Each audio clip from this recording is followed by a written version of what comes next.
Bonjour, bienvenue sur TV Sian. Nous sommes en direct du Salon de l'Industrie du Grand Sud et nous allons parler de l'industrie du futur et plus particulièrement de l'adaptation des métiers à l'industrie de demain avec Hervé Danton qui est délégué général de Mécanique Vallée. Vous allez nous présenter peut-être un petit peu rapidement ce qu'est Mécanique Vallée avant de rentrer dans le vif du sujet. Tout à fait. Donc, Mécanique Vallée, c'est en bon français un cluster, un business cluster. Alors, j'insiste sur le business, puisque sinon le terme a quelques connotations médicales. C'est un terme d'astronomie à l'origine, mais maintenant, cluster signifie clairement un rassemblement, un regroupement des entreprises et des partenaires du développement économique et de la formation. Nous sommes situés sur le Lot, l'Aveyron, la Corrèze, donc le nord de l'Occitanie et l'est de la Nouvelle-Aquitaine avec la Haute-Vienne. Et du coup, donc, vous êtes lancé dans un projet européen de recherche qui s'appelle LCamp. Quelles sont les ambitions de ce projet? Depuis quand il a été lancé? Concrètement, qu'est-ce que cherche à faire Mécanique Vallée en étant dans ce projet européen? Alors, c'est un projet qui a été lancé il y a une année officiellement, préparé une année auparavant. Donc ça fait 2 ans que nous sommes sur ce sujet. Comme tout projet européen, on propose et on est retenu ou pas. Là, parmi 20 partenaires, nous avons été choisis à 2 partenaires français, le Campus des métiers et des qualifications de l'industrie du futur et nous-mêmes, Mécanique Vallée. 20 partenaires de 7 pays européens différents, donc l'Espagne, l'Italie, l'Allemagne, etc.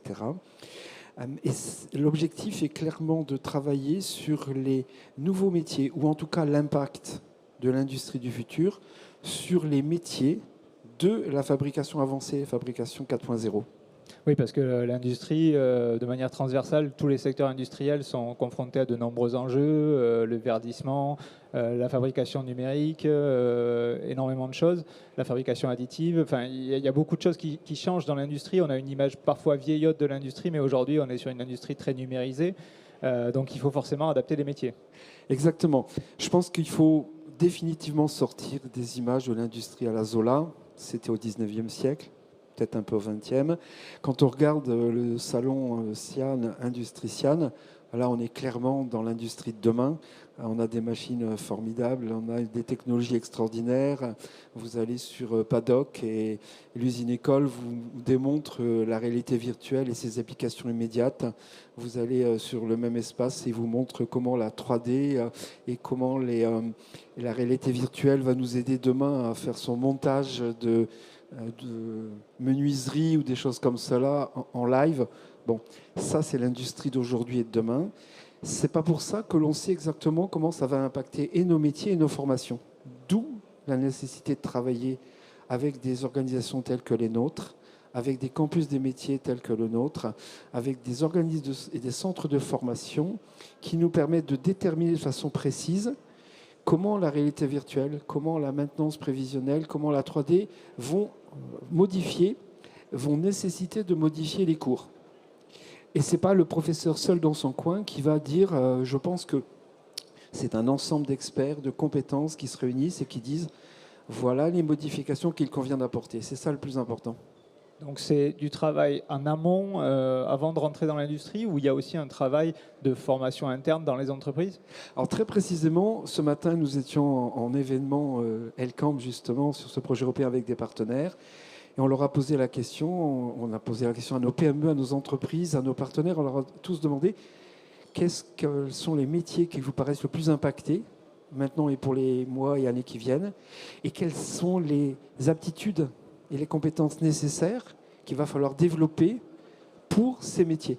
Donc en fait, on demande aux gens du terrain, dans l'usine, dans l'atelier, qu'est-ce que vous voyez qui change ou qu'est-ce qui vous semble manquer? Alors on va le demander à des centaines d'entreprises à travers l'Europe. On va le confronter avec des dizaines de centres de formation à travers l'Europe encore. Et en fonction de ça, on sait qu'on va avoir quelque chose de sérieux. On n'est pas seul, on n'est pas dans son coin, un vrai travail collaboratif. On a parlé avec les différents intervenants lors des précédentes tables rondes de plein d'aspects que vous avez mentionnés là. Il y a aussi la question des achats plus durables. Il y a aussi la question de la cybersécurité, en tout cas de la protection des données pour les entreprises, qui va être majeure aujourd'hui avec une industrie, vous l'avez dit, de plus en plus moderne, l'industrie de demain numérisée, etc. Vers quel type de profil on se tourne dans ces cas-là quand on est industriel, vers qui on se tourne déjà comme acteur, comme organisme, et quel type d'école on va solliciter pour avoir des talents qui vont justement participer à l'essor de l'industrie dans les années à venir. Alors ça, c'est vraiment des points absolument essentiels. Nous, sur notre territoire, donc je le répète, le Lot, l'Aveyron, la Corrèze, la Haute-Vienne, on a 5 lycées professionnels. C'est précieux au possible. Et si je rajoute le lycée d'Albi, ça fait 6, de Cazeville, Rodez, Figeac, Cahors et à Cabanis, à Brive. C'est extraordinaire d'avoir cette puissance de frappe, de formation. On a un centre de formation de l'UMM qui est à Cambes, à côté de Figeac. Tout ça, c'est ancien pour les lycées, mais avec du matériel hyper récent. Le CFI de Cambes, il a 2 ans d'existence. Super. Certes, on a les matériels, on a les professeurs, on a les enseignants, il faut les élèves. Bon, on le voit ici au Salon du Sian, ils sont aussi émerveillés que nous par la technologie, la technicité de ces machines les plus modernes qui soient. Mais pour ça, il faut aussi le remettre dans le contexte. Vous l'avez cité, le verdissement, l'économie circulaire et l'introduction du numérique. Tout ça, c'est complexe. C'est pas une personne qui peut dire waouh, comment je fais, je pense que c'est ça. Non, c'est un groupe d'experts nombreux, variés, qui s'appuient sur les compétences de terrain et qui dit pour le verdissement, on va peut-être travailler sur l'efficacité énergétique et tous ses impacts immédiats. Et on découvre que les datas de l'efficacité énergétique, ça alimente tout ce qui est nécessaire pour faire de la maintenance prévisionnelle. Même data, 2 objectifs atteints différents avec les mêmes capteurs, mais complètement 2 procédés complètement de traitement différents pour arriver à des résultats complémentaires et utiles. Les machines consomment moins et en plus on peut les réparer, passez-moi l'expression, moins souvent, en tout cas quand il y en a besoin, parce que ces capteurs, ces données traitées, les intelligences artificielles, le big data et le cloud, tous ces éléments absolument nécessaires pour cela, ont été mis en mouvement dans le sens dont nous avions besoin d'aller. Voilà, c'est ça. Ça se traduit par après des cours, des compétences, des aptitudes, et on dit à nos professeurs ensuite, validons-les et sortons les bonnes formations qui vont bien. Vous l'avez dit, Mécanique Vallée est positionnée sur le Lot, l'Aveyron, la Corrèze, etc. C'est des départements, des territoires qui ne sont pas forcément attractifs en termes d'emploi à première vue. Je peux en parler, je suis lotois, donc je me permets. Comment on fait pour attirer des jeunes justement sur ces territoires-là? Aujourd'hui, on sait qu'ils sont beaucoup plus attirés par les métropoles.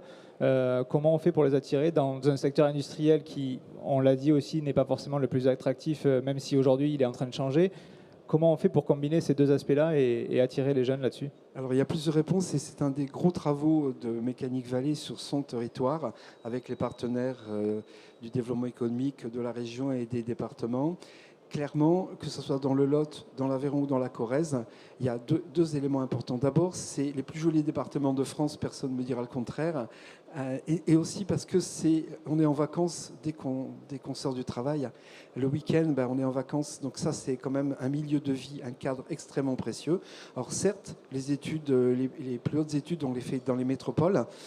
Mais quand on n'a plus envie de faire 2 heures de bouchon tous les matins, et je ne cite pas de cas vécus par nombre de participants au Salon du Sian ou au Salon parisien, quand on n'a plus envie de vivre ça, eh bien on vient travailler et 2 heures, c'est peut-être le temps de trajet d'une semaine pour aller à son atelier, à son travail, à son bureau, quand on est à Figeac ou quand on est à Decazeville. Donc oui, ça c'est les gros avantages. Et aussi un autre avantage, 160 entreprises sur la Mécanique Vallée et 160 adhérents, 12 000 employés, 800 postes ouverts. S'il y a quelqu'un qui veut venir nous rejoindre, il prend ma carte de visite à la sortie et on l'aidera à la trouver. On a une équipe dédiée pour ça, pour placer les gens, pour placer les compétences. Donc, n'improviserons pas les entreprises toulousaines, mais on peut en prendre quelques-uns sans problème. Bon, le message est passé et je confirme, c'est les plus beaux départements de France. Il n'y a pas de souci. Merci à vous de nous avoir suivis sur TV Sian.